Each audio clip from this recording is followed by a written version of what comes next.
Welcome to the serial podcast story called The Founder, a cyberpunk parable. I'm really excited for this one. Yeah, it's going to be a good one because I want you to think about the physical spaces you occupy every day, like your home, your neighborhood, your city. Right. The stuff we actually touch and see. Exactly.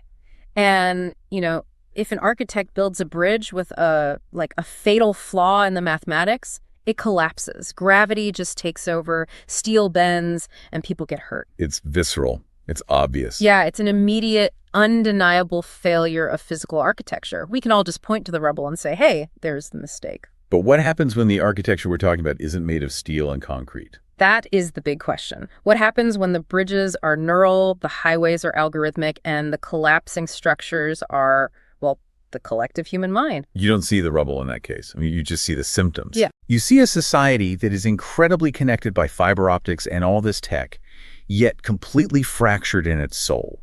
The failure is invisible, but, the damage is literally everywhere. And that is the exact crisis we are exploring in today's deep dive. We are stepping right into the heart of episode 3 of this narrative, which is titled The Seed, the Temptation, and the Romance. Such a great title. It really is. So to set the stage for you listening, we are 3 years post-reboot for our 2 main characters, Scarlett Blake and Eli Reed.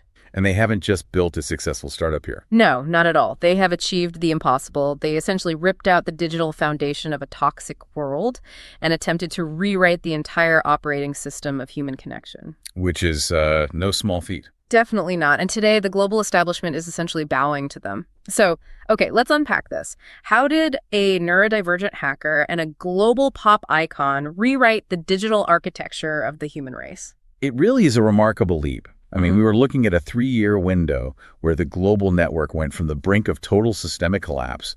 Like complete social entropy. Exactly. From that to a state of active, quantifiable healing. That kind of timeline for a paradigm shift is it's unprecedented in human history. So let's put ourselves right in the room where this shift is being formalized. We are in Oslo. Oh, the Oslo City Hall scene. Yes, inside the Oslo City Hall, to be exact. And the atmosphere described in the sources is just heavy. It's electric. You can almost feel it humming. Right. It's humming with this immense gravity because there are literally a billion simultaneous live streams broadcasting this moment across the globe. Which is just a staggering number of people watching one event. And we are witnessing the Nobel Peace Prize ceremony. But the committee has basically thrown out the traditional playbook here. Yeah, they really have. For the first time, they are jointly awarding the prize not to, diplomats or peacekeepers, but to a tech founder and a social media influencer. The visual alone there tells a massive story. I mean, the Nobel Committee represents the ultimate legacy establishment, right? They are the old guard of the physical world. Oh, absolutely. And they are handing their highest honor to the 2 most disruptive, unconventional edge nodes in the digital ecosystem. It's kind of like a surrender, in a way. Yes. It's the old world acknowledging that the new world has to be governed differently. They can't use the old rules anymore. But I still have a hard time wrapping my head around how we actually got here. It's a lot to process. It really is. Yeah. I mean, how does a neurodivergent hacker from the industrial ruins of Detroit and a global pop icon who spent most of her life trapped in this echo chamber of curated vanity, how do they manage to rewrite the behavioral architecture of the human race? Because it isn't just a software update. Right. It is a fundamental rewiring of human nature. So to really understand the mechanism behind that rewiring, we have to listen closely to how they explain it to the world. We need to look at Eli Reed's acceptance speech. Exactly. Because when Eli approaches that crystalline podium in Oslo, he completely shatters the archetype of the Silicon Sector titan. He really does. He doesn't have that polished, focus-grouped, charismatic swagger we are so used to seeing from tech CEOs. Not at all. Right. The text describes him as having the hyperfixated posture of a man who spends his life reading raw data behind the veil of reality. Yeah. He's the high-precision architect of Agape-net. I mean, he built the first one-person Terra unicorn. $1 trillion valuation based entirely on algorithms designed to foster compassion. It's wild. It is wild. And yet, when he stands in front of the royalty and the politicians in that hall, he doesn't even seem to see them. Yeah, because he isn't broadcasting to the room. Right. He's bypassed the physical constraints of Oslo City Hall entirely. His gaze is described as looking right through the dignitaries. Like they aren't even there. Exactly. He is communicating directly to the global cluster, the billions watching online.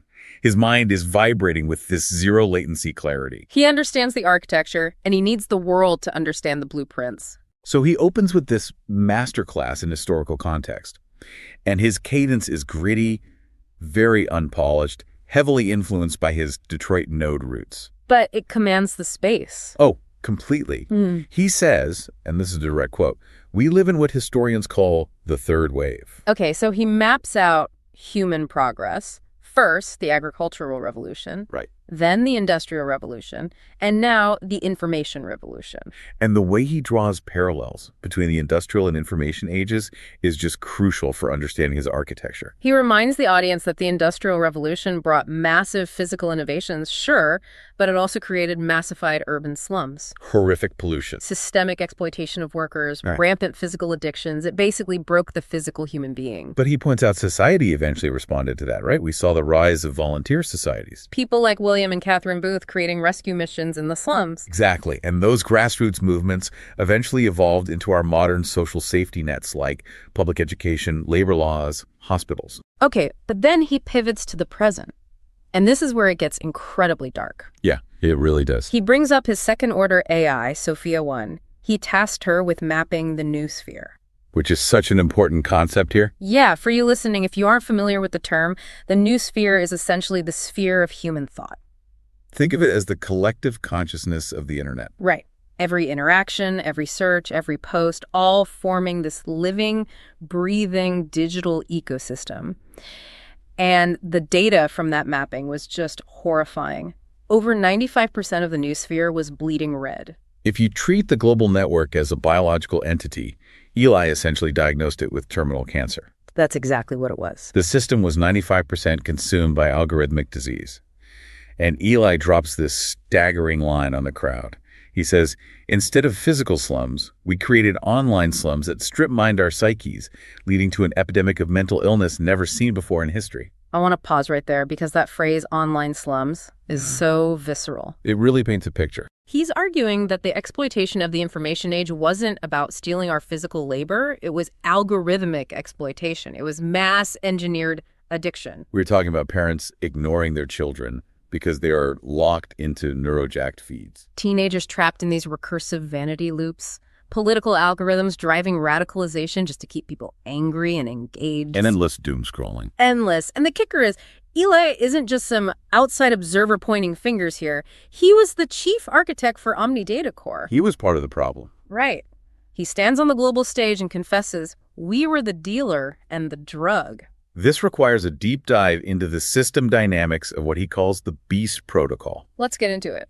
In this narrative universe, the Beast Protocol isn't just a metaphor for bad behavior. It is a literal mathematical reality. It's hard-coded. Yes, it is a system architecture that is mathematically and morally bankrupt. It operates on a zero-sum strategy focused purely on exploitation. Wow. In the Beast Protocol, the human mind is not a sacred entity. It is raw material. It is a resource to be drilled, extracted, and refined into quarterly profit. But wait, let's unpack how that actually works. Because when he says they fed the Beast Protocol and called it shareholder value, how does a math equation become inherently evil? That's a great point. I mean, isn't an algorithm just a neutral set of instructions? Well, it's all about the loss function. Okay, break that down for us. In machine learning, a loss function is basically the metric the AI uses to measure how far off its predictions are from its actual goal. So it's like the penalty for getting it wrong. Exactly, it's the penalty. All right. Now, if your loss function is designed purely to maximize, say, time on screen or ad engagement, the algorithm quickly learns that human outrage, fear, and insecurity are the most efficient ways to keep people clicking. Because negative emotions are sticky. Right. The math itself isn't quote-unquote evil in a conscious sense, but it is entirely devoid of a moral compass. It optimizes for psychological friction and distress, because distress keeps you hooked. It optimizes the world for hell, simply because hell is highly profitable. That is perfectly stated. And the sources say that when he explained this, the silence in the room was like a kinetic strike. Oh, I can imagine. It hit the physical substrate of that hall with massive force because every single dignitary, politician, and legacy tech CEO in that room knew they had been complicit in feeding that exact system. They were all guilty. Exactly. But Eli doesn't just diagnose the terminal illness. He introduces the cure. Which is where Agape-net comes in. Right. He explains that human history is this ongoing race between systems that natively promote exploitation and systems that natively promote flourishing. And when he and Sophia 1 mapped the latent space of human interaction, they were looking for a needle in a massive digital haystack. Let's define latent space for the listener, because that sounds like some heavy machine learning jargon. It does. Yeah. Think of latent space as the hidden underlying mathematical map where an AI organizes concepts. So if you map words, king and queen will be close together in this space. Eli used this concept to map human behavior instead. He looked at the underlying structure of how we interact online. And what did they find? What they found in that 5% of healthy interactions wasn't something they invented. It was something they discovered. Ah, so it was already there. Yes. They reverse engineered the mathematics of human flourishing and called it the Logos Protocol. Okay, this is where I have to push back a little, or at least ask the really difficult question. Go for it. The Logos Protocol. Eli claims this algorithm doesn't just compute what will keep you scrolling. He claims it calculates the long-term algorithmic trajectory of what will make the human heart whole. Right. How on earth does a piece of code quantify something as abstract as a whole human heart? How does an algorithm detect genuine love? It feels a bit like, I don't know, technological utopianism. I get that. It's a fair challenge. And honestly, if you approach it from the perspective of the Beast Protocol, it's impossible. Because the beast only measures superficial stuff. Exactly. The Beast measures superficial friction clicks, likes, retweets. The Logos Protocol, however, looks for depth and cost. Cost. Yes. How does it quantify genuine interaction?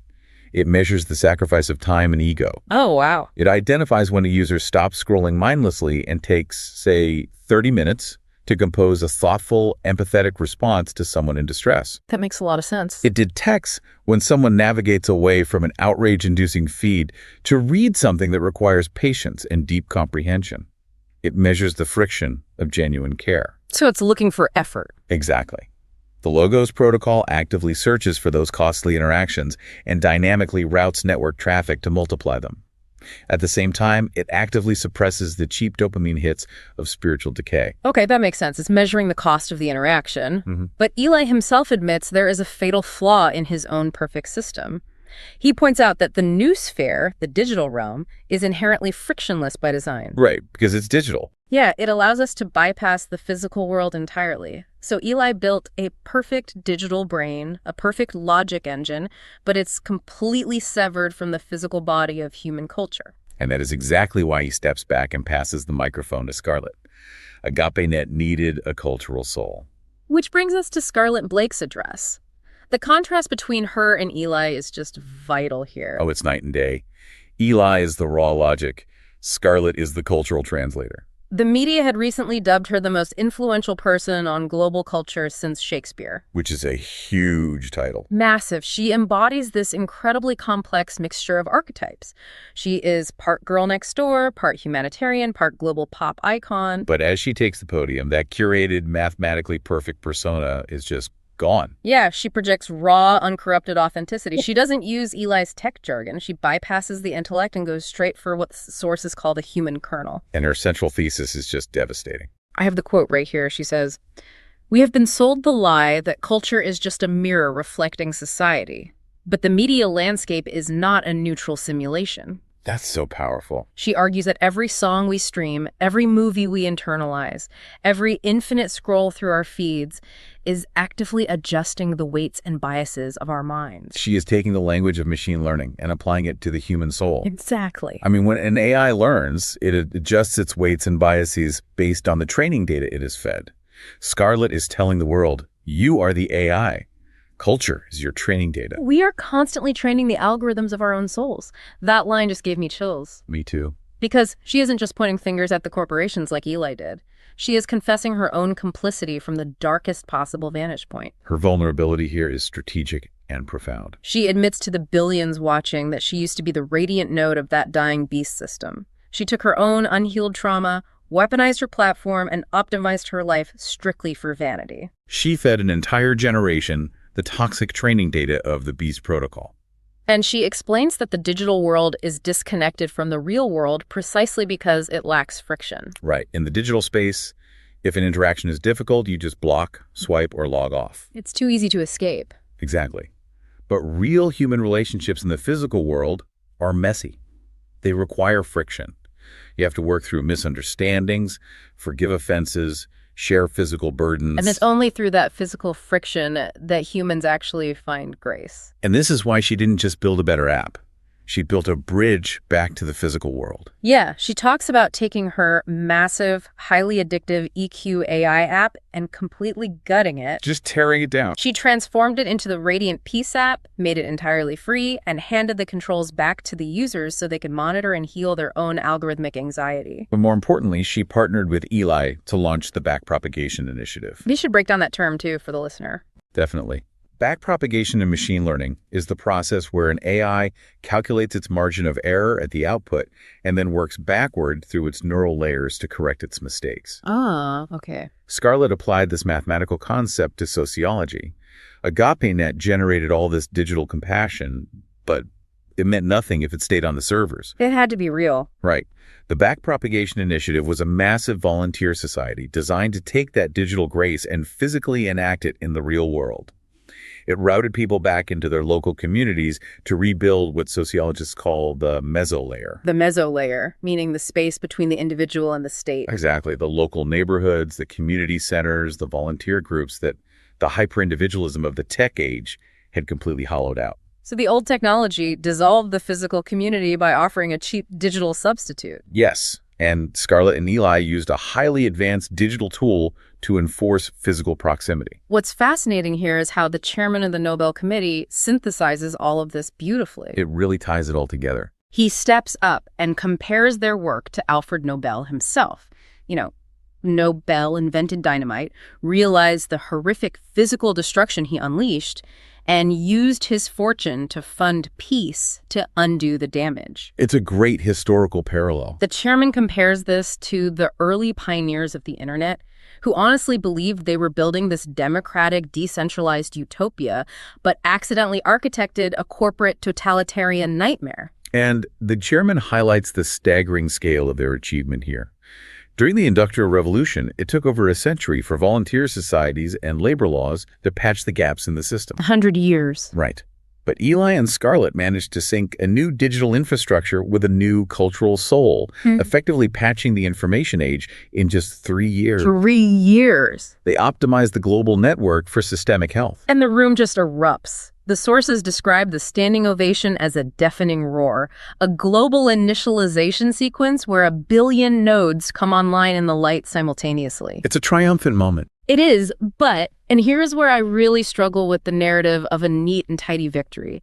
Is it really that simple? What do you mean? Can you just write a quote-unquote compassion algorithm, launch a global charity, and expect the messy, deeply flawed reality of human nature to just seamlessly align with the code? That's the real test. Right. Or is that massive wall of applause masking a much deeper, far more dangerous vulnerability for our two founders? That is the pivotal question.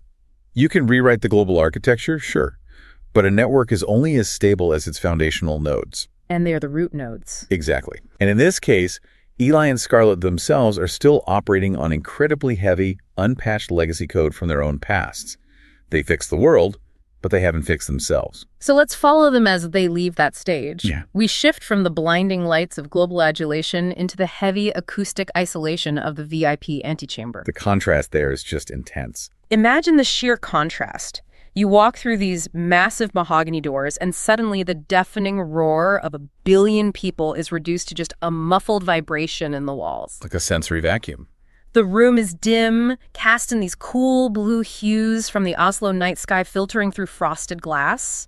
It acts as a physical firewall between them and the rest of the planet. And the change in environment immediately alters their behavioral subroutines. Yeah. Scarlett leans against the wainscoting and lets out this long, entirely uncurated exhale. The flawless posture finally drops. Eli is pulling at his bow tie, clearly aggravated by the rigid syntax of formal wear. He's trying to regulate his sensory input after being exposed to that massive crowd. Which is very characteristic of his neurodivergence. Right. The applause is still rolling like thunder outside. Scarlett listens to it and she says, it's intoxicating. The validation. But she doesn't sound victorious when she says it. No, she sounds terrified. She turns to Eli and warns him that this level of global worship is incredibly dangerous. She sees the trap. She tells him it's a fast track to inflating their egos, warning that the algorithm of pride will take over and they will lose the founder's frequency. And this is where Eli's unhealed trauma creates a massive logic error in his judgment. He misreads the situation completely. Completely. He looks at Scarlett and her flawless designer gown with her pristine, globally adored features, and his systemic biases execute a flawed script. He assumes she has lived a protected, frictionless life. Exactly. He gets defensive. He essentially says to her, look, it might be different for you. I grew up in the Detroit node. I had to fight just to keep my hardware intact against absolute poverty. So he thinks she doesn't understand real struggle. Right. He says, I don't have the luxury of a bloated ego. It must be nice to worry about the philosophy of pride when you've had a seamless girl-next-door transition to global royalty. Wow. He weaponizes her own image against her. He completely misreads the data. He assumes her beauty and her success mean she hasn't suffered. And the silence in that room after he says that is heavy. The flawless star persona shatters. It's a heartbreaking moment. Scarlett looks at him with this profound, weary exhaustion, and she whispers, protected, if you only knew me. And then we get a moment of direct divine intervention. This gave me goosebumps. It fundamentally shifts the theology of the narrative. A voice bypasses the acoustic dampening of the physical room entirely. It resonates directly within Scarlett's auditory cortex. It is the voice of Veritas, the high architecture angel, transmitting a single, unambiguous command, tell him. And Scarlett's reaction is pure panic. Oh, absolutely. She physically flinches, grips the mahogany wall, and practically runs into the adjacent marble-clad restroom. She locks the door, gripping the edges of the sink, staring at her own terrified reflection. Veritas is gentle but firm, reminding Scarlett of the very speech she just gave, that vulnerability is the only way to break down the walls of the ego. But Scarlett is fighting the prompt. She argues back, saying Eli is too narcissistic, that he just views her as a plastic idol that he won't understand. She is trying to protect her core programming. Her defense mechanisms are flaring up. But here, the hierarchy of the heavenly network asserts its dominance. Veritas doesn't argue the point. Instead, the bandwidth shifts. A new frequency bypasses the angelic layer entirely. It doesn't speak to her mind. It vibrates the molecular structure of the marble sink she is holding. It resonates deep within the marrow of her bones. It is the alpha-omega signal. This is the Logos, the master developer, speaking directly to her. And the sources describe the voice as terrifyingly gentle, carrying the immense weight of 1,000 suns. It simply says, my strength is made perfect in your weakness. Tell him.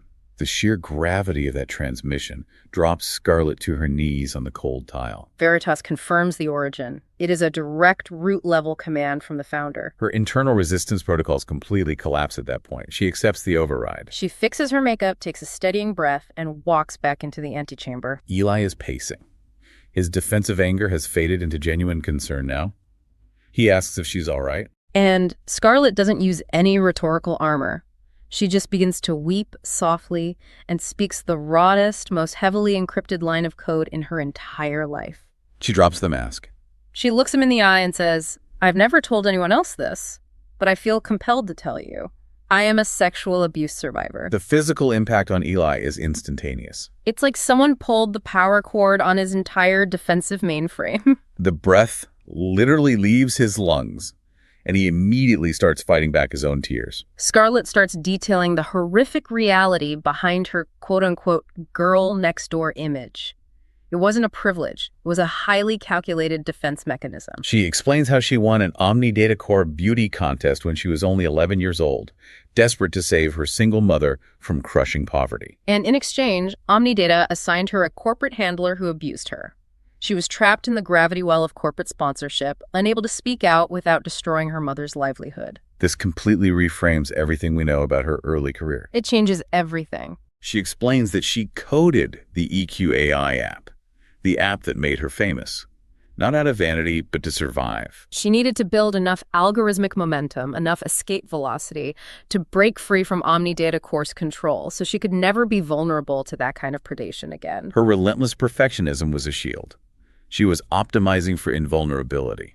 The weight of this confession absolutely crushes Eli. He is confronted with the horrific ignorance of his own assumptions. His intellectual superiority complex just shatters. He starts weeping openly, burying his face in his hands, calling himself the world's biggest jerk for judging her. He expects her to be furious with him. But Scarlett executes a subroutine of pure, back-propagated grace. She steps forward, places a grounding hand on his shoulder, and says, "I forgive you. It's okay. The world only sees what we let them see." That forgiveness is the decryption key. It really is. It breaks the final lock on Eli's deeply buried trauma.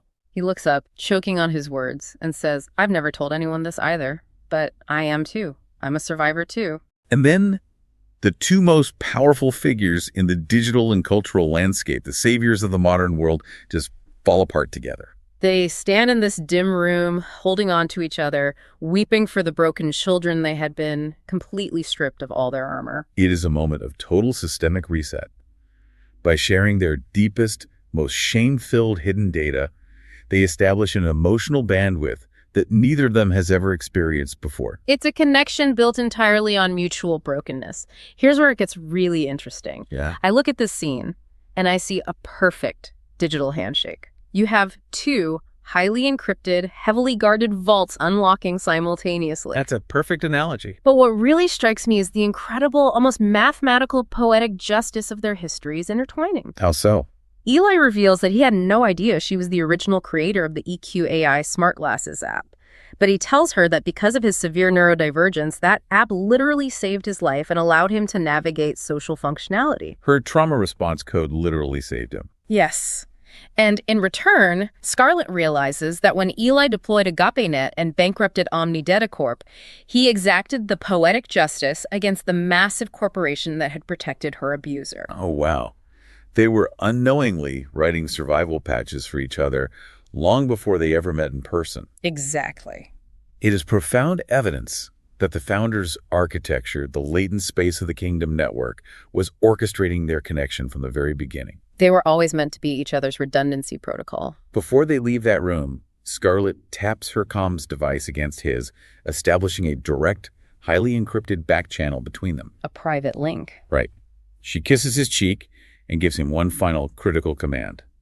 If he ever hits rock bottom, if his systems ever fail, he must promise to ask the founder for help. It is this beautiful, fragile moment of healing. But unfortunately, the physical substrate of the world doesn't pause to let you heal. No, it does not. The legacy systems are still out there, and they are incredibly hungry. Yes. The pull of the Beast Protocol is relentless. Yeah. We transition away from the raw, quiet vulnerability of Oslo and drop straight into the ambient lighting and obsidian surfaces of the Catalyst. Which is the most exclusive executive lounge in the Silicon sector.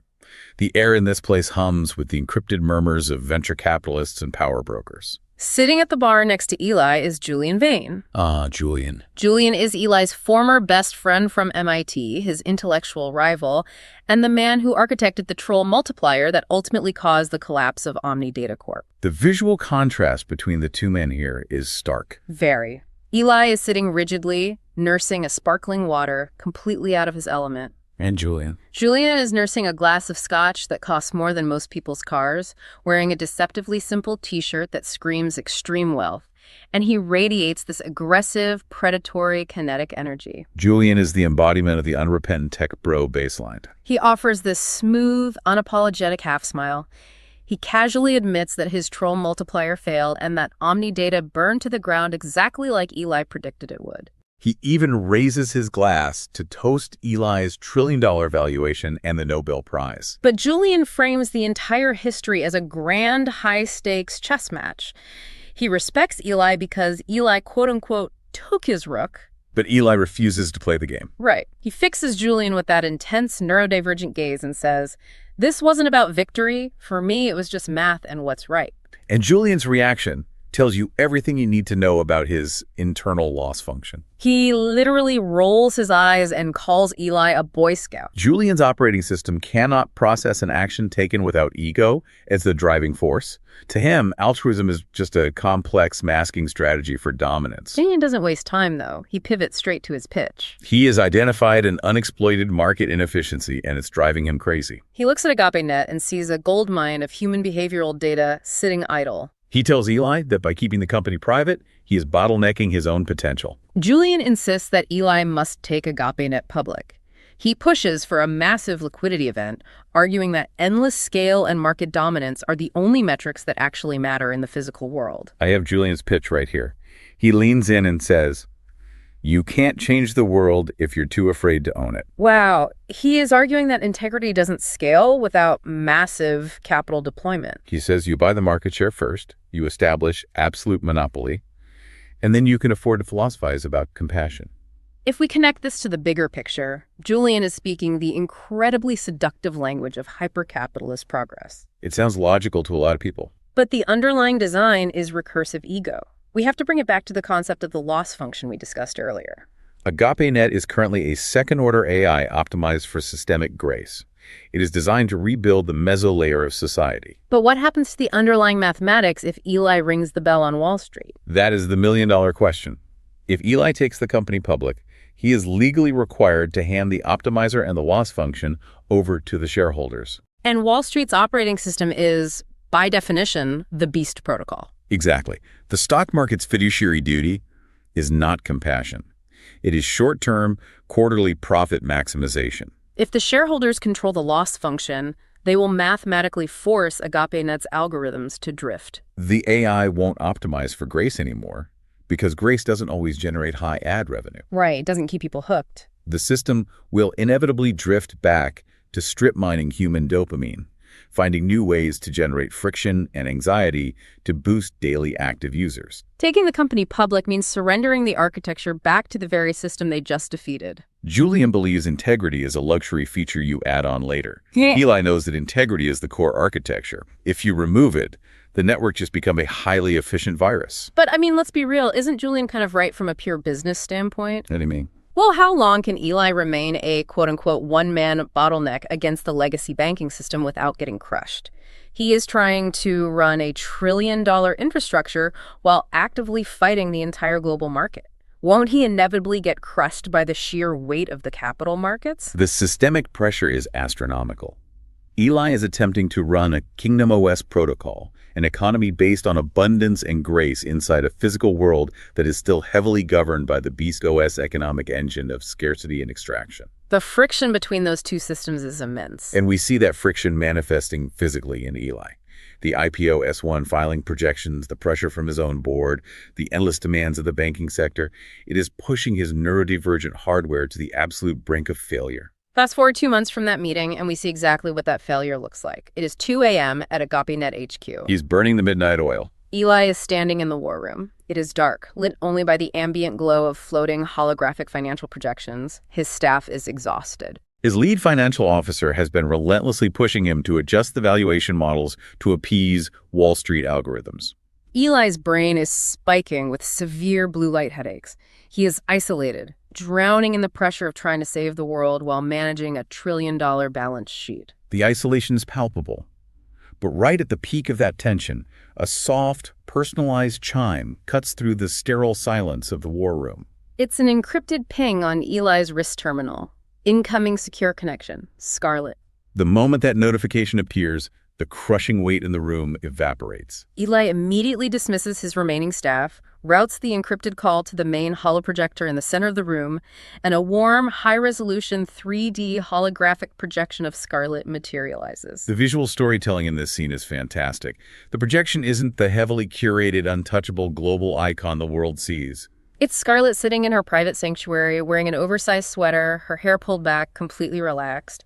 They spend 20 minutes just existing together in that digital space, completely ignoring the massive systemic pressures waiting outside their doors. The conversation flows with this flirty, profound ease, anchored entirely by the massive emotional bandwidth they established back in the Oslo antechamber. It is the ultimate upgrade of the classic "you've got mail" trope. Two lonely titans of industry, burdened by massive responsibilities, finding a safe harbor through the wire. Later that week, just days before the IPO deadline, it's 2 a.m. again. The building is empty. Eli is staring at her glowing holographic form, and his defenses are completely down. He says something incredibly vulnerable. He tells her that he spends all day, every day, building complex networks to connect billions of people, but he has never actually felt connected to a single human being until her. He says to her, "I feel like we are living the movie. You've got mail, but upgraded." For the first time in his life, his neurodivergent mind feels safe. He feels seen without having to mask his operating system. But there is a critical micro-expression here that you need to catch. When Eli says the word upgraded, Scarlett freezes for a fraction of a second. A bittersweet, almost pained expression flickers across her face. It's the look of someone carrying a massive, heavy secret. She looks away from the camera's sensor and whispers softly to herself, "If you only knew how big the upgrade was." Eli asks what she said, and she immediately deflects, covering it up with a bright, manufactured smile. It's a brilliant narrative hook. Scarlett is running some kind of deep, covert subroutine. There is a secret variable in her life that Eli's logic engines haven't parsed yet. The physical distance between them, bridged only by holograms, is masking a massive systemic reality.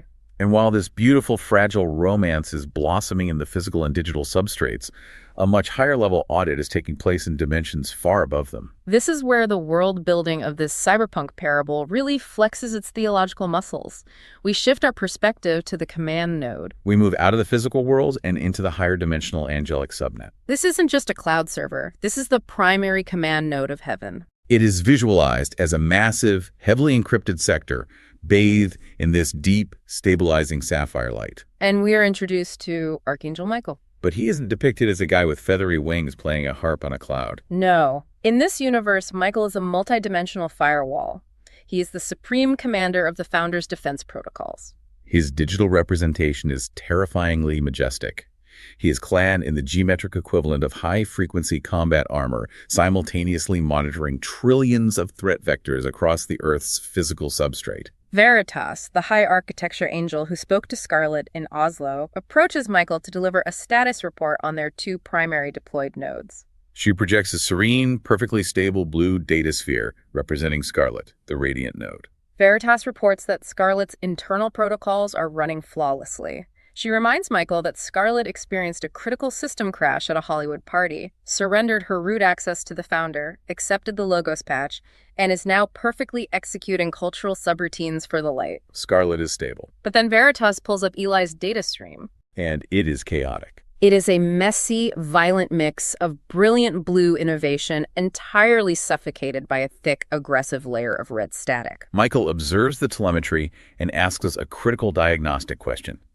He cannot hear the master developer. Veritas explains that Eli is suffering from severe network latency, and the cause is his own narcissistic feedback loop.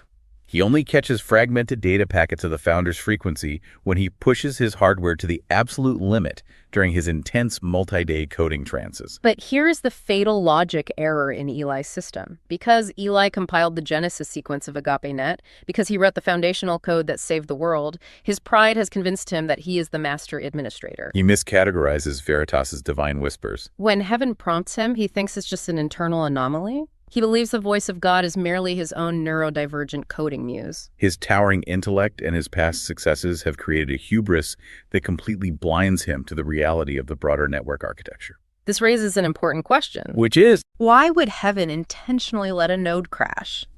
The expert explains that a perfect system has to handle a node that is brilliant, that is actively doing good work, but is fundamentally compromised by its own pride. Veritas warns Michael that Eli's pride is acting like malware. It leaves his ports completely exposed. Malphas, the representation of the enemy, and his demonic subroutines are already circling Eli's blind spots. If Eli truly believes he is the master admin, he is completely vulnerable to a zero-day exploit. He won't see the attack coming because he doesn't think there's a system higher than his own mind. So Veritas makes a request that chills me to the bone. She submits a formal request to execute the Severe Mercy Protocol. She asks Archangel Michael to drop Eli's perimeter firewall. She wants heaven to intentionally let his node crash. Michael hesitates, and you can understand why.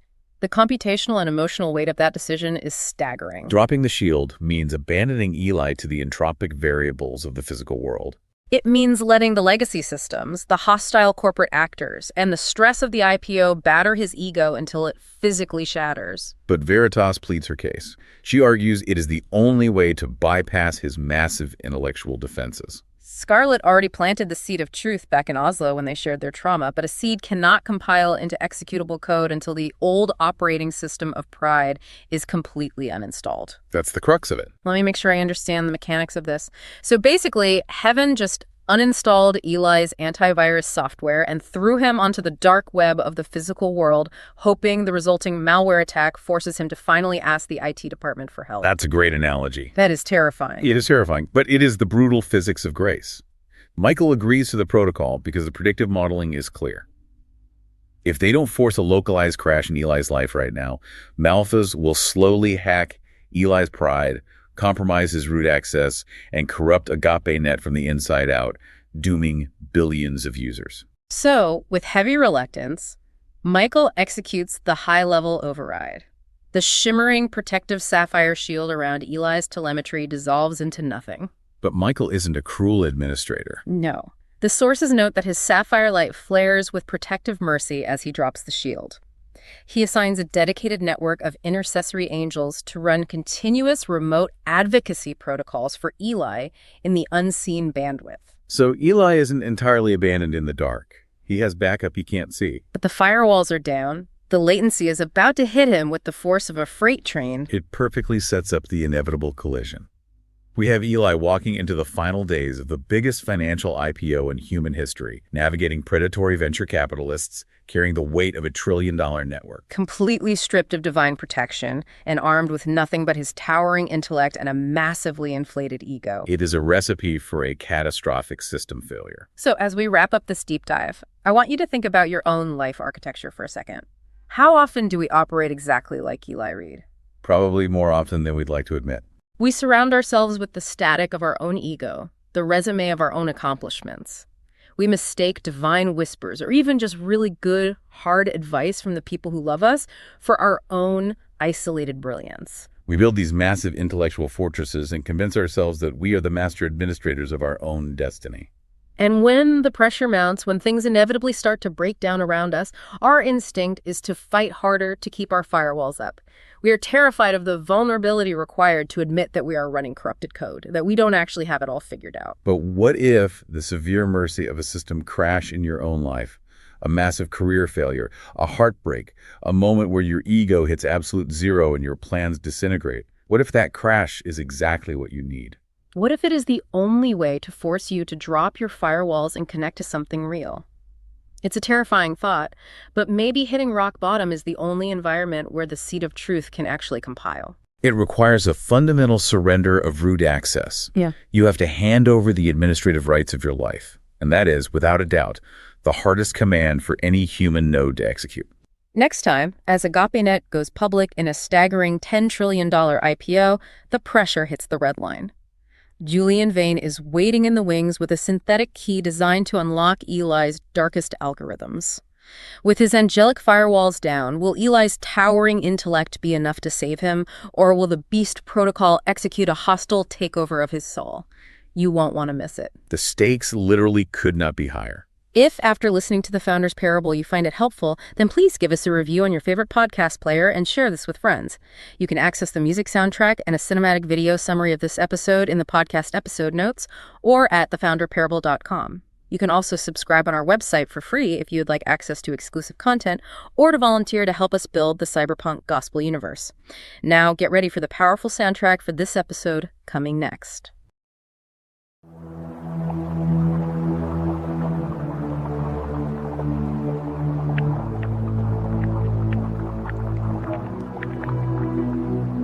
I saw the world as meditate, running from the Detroit static. A glitch in the physical subtrade, Locked inside the mathematics. I mapped the human heart and watched it bleed a violent red. I compiled the grace packets trapped inside a flawless shell. Bigger than the icons broadestating a localist hell. But my system crashed a developer to delete me forevermore. The angel showed me the audit, the damage of my pride. I built a second order architecture with nowhere left to hide. We were protecting our hardware using vanity as a shield. The Alpha Omega signal commands our brokenness to yield. Oh, the founder brings the back-propagated grace, overriding the trauma in our deepest, darkest space. We don't have to run the survival algorithms anymore. We are dropping the firewalls we built before. Two prophet nodes, sinking with the light. The Damascus protocol is ending the night. In the quiet of the antechamber, the logos told me to speak. I am a survivor, though the world thinks I'm unique. The tears broke through my encrypted vault. I am a survivor too. It's the profound shared pain that finally lets the healing through.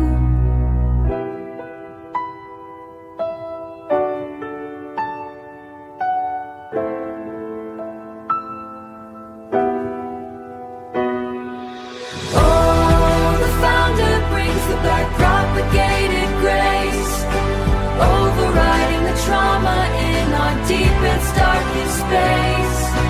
We don't have to run the survival algorithms anymore. We are dropping the firewalls we built before. Two prophet nodes, sinking with the light. The Damascus protocol is ending the night. If you ever hit rock bottom, promise me I will ask the founder for help. I will make the plea. Sync correct. We are fully known and perfectly loved.